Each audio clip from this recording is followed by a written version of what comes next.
Hello, everyone. This is a short presentation related to material relevant to two postgraduate modules. The first one is LA 4931, EU Constitutional Law and Governance in Populist Times, and the second one is LA 4505, Advanced Legal Systems. The topic of today's presentation is the rise of populism in the European Union and the threat to European values. In recent years, we've heard a lot of discussion about populism and its rise. In 2016, in the United States, we had Donald Trump, who managed a surprise win in the presidential elections. And he did that by posing as an outsider, arriving in politics aiming to, quote, drain the swamp. He claimed that he represented the ordinary, everyday citizen who was a victim to the political game of a ruling elite. And as we're going to see, much of that rhetoric is in fact characteristic of populist discourses. Also in 2016, in the UK, there was a referendum and the UK narrowly voted to exit the European Union. Among the most popular figures of that Brexit campaign were actors such as Nigel Farage and the current Prime Minister Boris Johnson. During that debate, both Farage and Johnson decried the UK's becoming a vassal state, exploited and cheated by a European elite. In that scenario, Farage and Johnson represented the simple British citizen who was constantly cheated economically and politically by corrupt, elitist, undemocratic European Union officials who are supported by, allegedly supported by an elitist global constitution. A vote for Brexit was therefore a vote for independence and national sovereignty.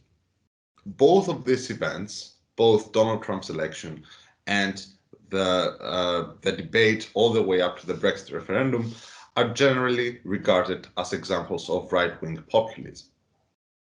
But it's not immediately clear what populism is and what populism entails. There is considerable debate about how we can precisely define populism. But it is generally accepted that populism amounts to a kind of political discourse. In other words, it's a way about talking about politics. Populist discourses, imagine a society that is divided in two competing classes. On one hand, we have the ordinary people, and on the other hand, we have the elites. This distinction is moralized. This means that the people are noble, they're good, they're uncorrupted, whereas the political elite are always corrupt and evil, constantly exploiting the ordinary people. Populism, therefore, inspires and feeds on the anger on the part of the ordinary people against a political elite that exploits them. It is generally accepted that populism does not amount to a robust substantive ideology, at best being a thin ideology. This means that populism can emerge combined and associated with various different other ideologies. The examples offered by Donald Trump and Nigel Farage can be seen as entailing nativism as well. Nativism is the idea that national identity, in those cases American and English identity, is under threat from others and ought to be protected. This sort of right-wing nativist populism is often associated with racism and xenophobia. But populism can also take different forms. Think of the Occupy movement that took place in the aftermath of the financial crisis in 2011. During that movement, people allegedly representing the 99% engaged in demonstrations and civil disobedience against what they saw as a corrupt economic elite who managed to emerge unscathed from the financial crisis, passing on their burdens to ordinary people. In Greece, Syriza came to power following a populist anti-EU rhetoric that posited the EU and other international economic institutions as the corrupt bodies who were oppressing and exploiting the Greek public. These examples indicate that populism comes in many shapes and forms. It can be inclusive, as in the case of Occupy movement, asking for more political participation for ordinary people, or it can be exclusive, as is the case with nativist right-wing populism, which depicts immigrants. In the US, Trump's discourse often used Mexicans and Muslims as forming the major targets of his attacks. Those immigrants were depicted as a threat to American identity and the American way of life. In what follows, I will discuss right-wing populism that has risen in Europe over the last decade, focusing on the examples of Hungary and Poland. The populist regimes in these two countries pose a threat to the European Union and to basic European values such as democracy and the rule of law. And that is evidenced by the EU's attempts to constrain such violations, as we are going to see. Before turning to the ways in which populist regimes undermine European values, let's first consider what European values are at stake.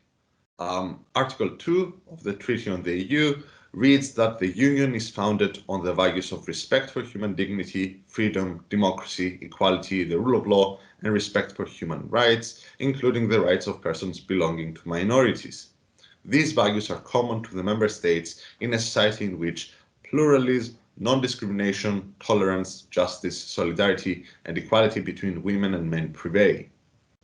So from this article, we can see that values such as democracy, the rule of law, and human rights are truly fundamental for the EU.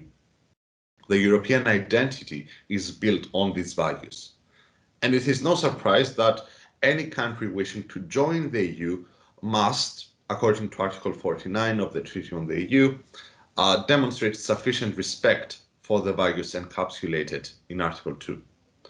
The European Union therefore maintains that an external mechanism that prevents entry into the Union if those values are not sufficiently safeguarded.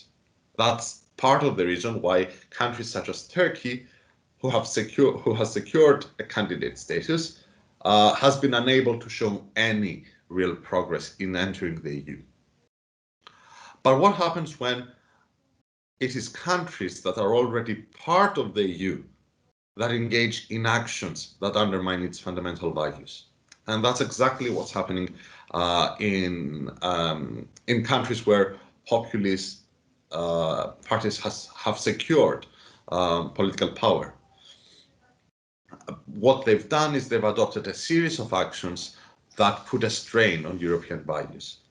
And it is precisely for that reason that the rise of populism poses such a critical threat for the entire Union.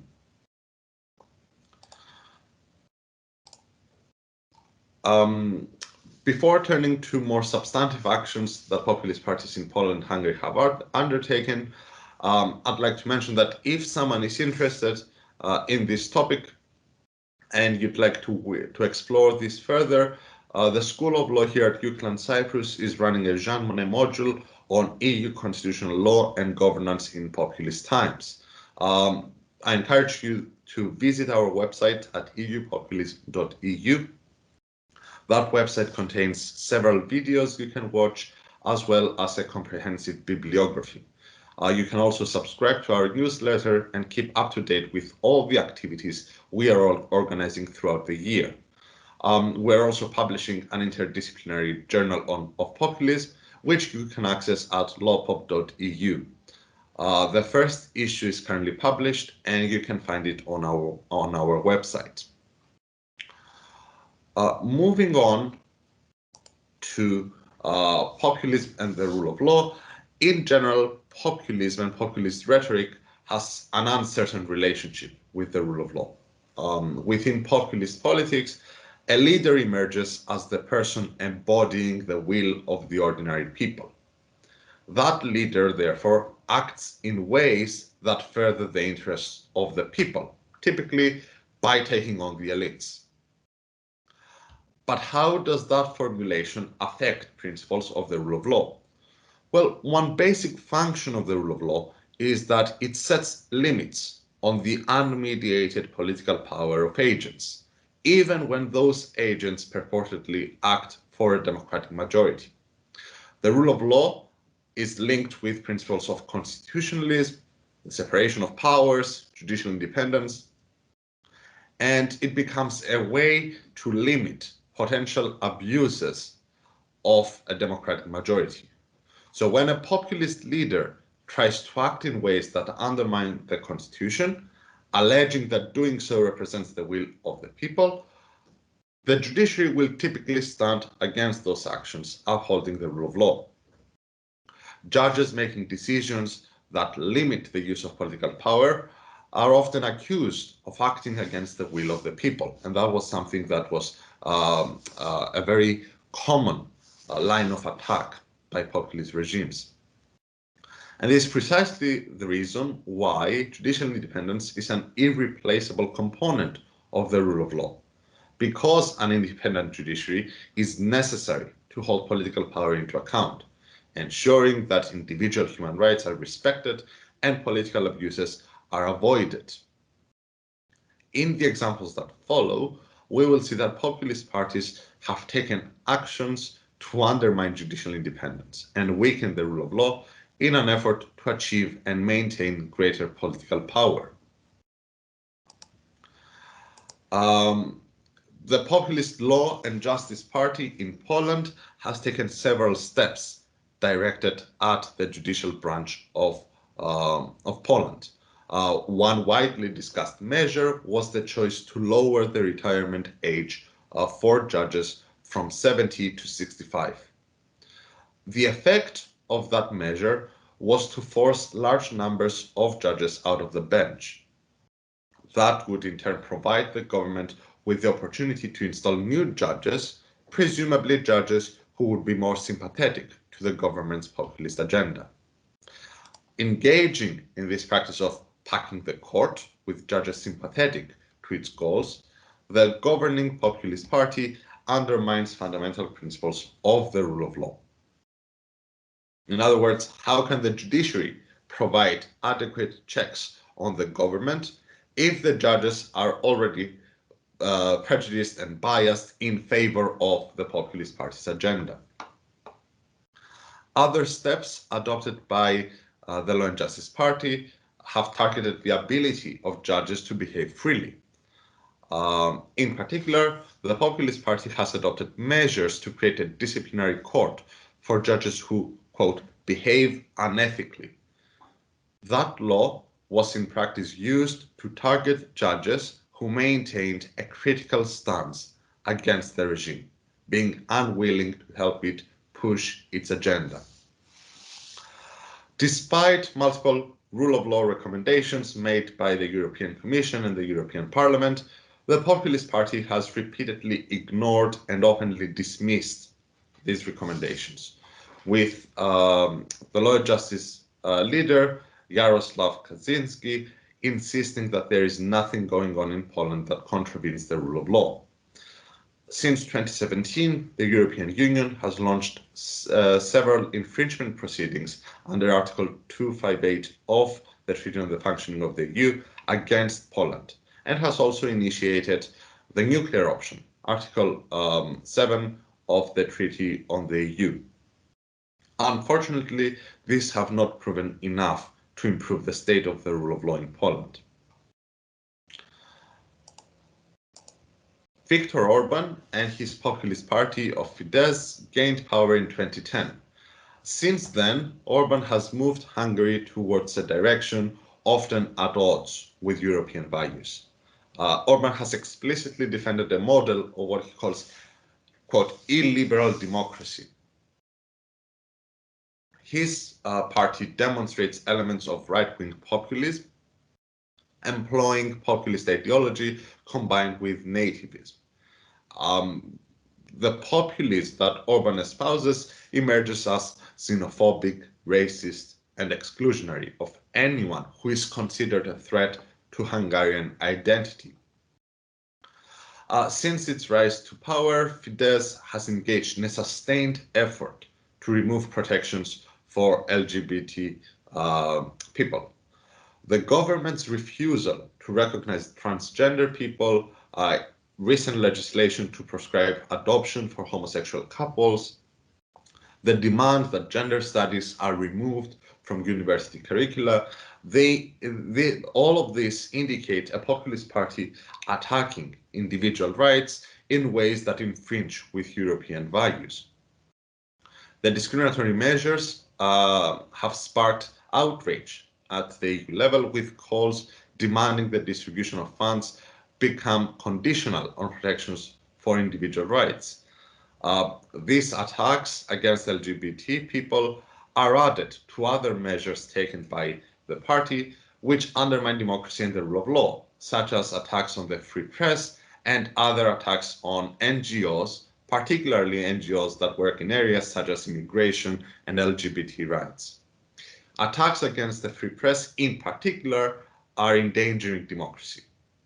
Free speech and the ability to criticize and contest are fundamental tenets of democracy, and Hungary's attacks constitute serious undemocratic actions. Given the actions that Hungary and Poland have undertaken and the ways in which those actions undermine European values of democracy, the rule of law and human rights, one cannot help but wonder what the European Union can do in terms of legal action to resist those efforts. What are the legal tools available to the European Union? Well, one avenue is the infringement proceedings under Article 258 of the Treaty on the Functioning of the EU. Both Hungary and Poland have been the subject of these proceedings on multiple occasions. Sometimes those proceedings had some effect, forcing Hungary and Poland to pause some activities, but in general it seems that the actions provided by Article 258 are insufficient deterrent. The more robust procedure is found in Article 7 of the Treaty on the EU, which provides for more severe punishment, including the reservation of political rights. However, a major obstacle in reaching the sanctioning stage of the Article 7 procedure, which, as I've explained earlier, has been initiated against those countries, is that there is a requirement for a unanimous decision by the European Council, that there is indeed a serious and persistent breach of Article 2. The unanimity requirement has so far prevented the Article 7 procedure from reaching the sentencing stage, as both Hungary and Poland stand firmly in support of one another. Other tools available to the EU include its recent attempts to link the distribution of funds with protections of the rule of law. This would mean that countries that violate the rule of law will receive reduced funding from the European Union. Unsurprisingly, this measure was fiercely contested by Hungary and Poland, and of course some other countries. And even though the issue was temporarily resolved, we will have to wait and see if that measure will become a reality and be effective in combating attacks against the rule of law. Overall, the rise of populism poses a significant risk for the European Union. In its manifestations in Poland and Hungary and elsewhere, populism can work to undermine the rule of law and violate fundamental rights. The European Union must therefore stand vigilant and act in order to support and safeguard its core values. Thank you very much for watching this video.